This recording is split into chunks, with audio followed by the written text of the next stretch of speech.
দেখুক পাড়া পড়শিতে কেমন মাছ গেতেছে বড়শিতে।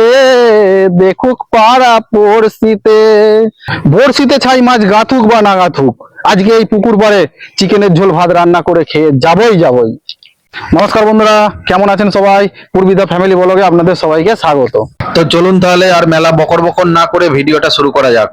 তো আমার বন্ধুদেরকে মাছের চারা টোপ সব রেডি করতে বলে আমি চলে আসলাম বাজারে মাংসের দোকানে।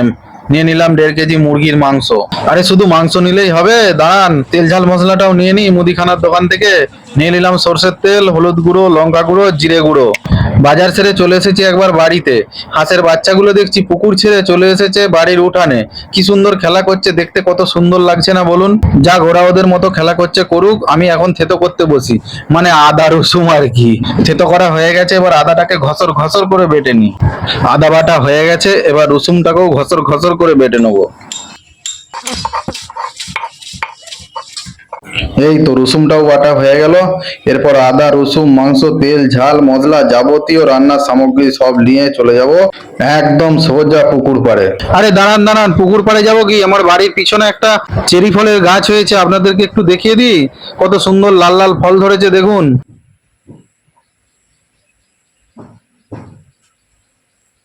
পুকুর পাড়ে গিয়েই দেখি বড়শিতে একটা মাছ গেঁথেছে। আরে ভাই আসতে না, নালে হুবড়ি খেয়ে এই পড়লো জলের মধ্যে। দেখুন আমাদের ভাগ্য সুপ্রসন্ন, দ্বিতীয় টোপেই একবারে খেয়ে গেছে একটা আস্ত রুই।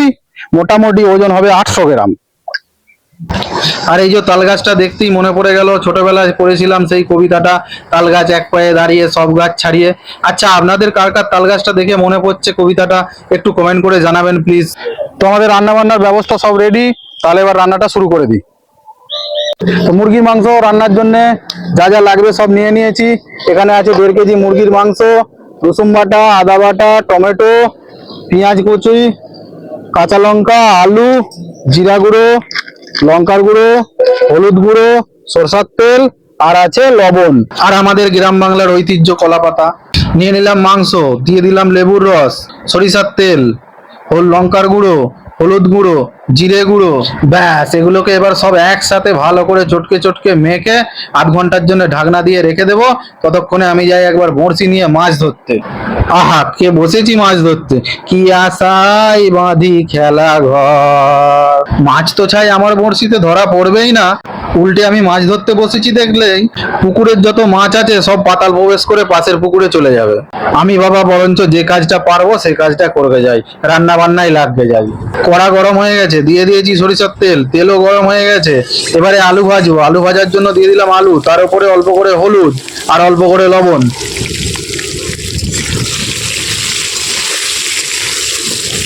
আলু ভাজা কমপ্লিট, আলুগুলোকে এক এক করে তুলে নেবো। এবারে এই তেলের মধ্যেই দিয়ে দিলাম কুচিয়ে রাখা পেঁয়াজ।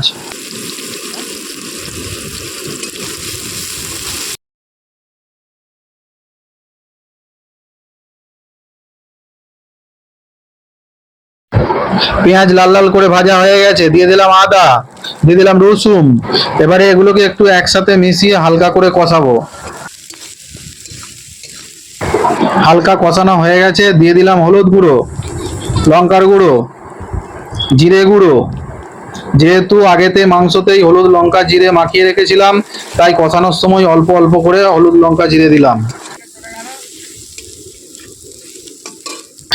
নিচে একটু একটু বসে যাচ্ছে, তাই দিয়ে দিয়েছি অল্প করে জল, আর দিলাম টমেটো আর কাঁচা লঙ্কা, পরিমাণ মতো লবণ। এই মশলাটাকে বেশ ভালোটি করে কষিয়ে নেব। কষানো হয়ে গেছে, দিয়ে দিলাম ম্যারিনেট করা মাংস। মাংস কষানো হয়ে গেছে, এবারে মাংসের মধ্যে আলু ও জল দিয়ে দিলাম ভালো করে সিদ্ধ করার জন্য। মাংস সিদ্ধ হোক, আমি ততক্ষণে স্নান সেরে চলে আসি। এই তো নেমে পড়েছি পুকুরে, টবাং করে একটা ডুব দিয়ে দিলাম।